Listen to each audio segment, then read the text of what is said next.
मेरा नाम आयशा है और आज हम लोग पढ़ेंगे दूसरी जमात नज़म।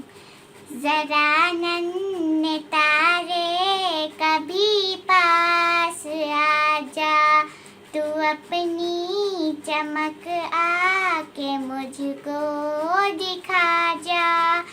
इधर आ तुझे हाथ में लेके देखूं, ये क्या बात है तू चमकता है जो यूं।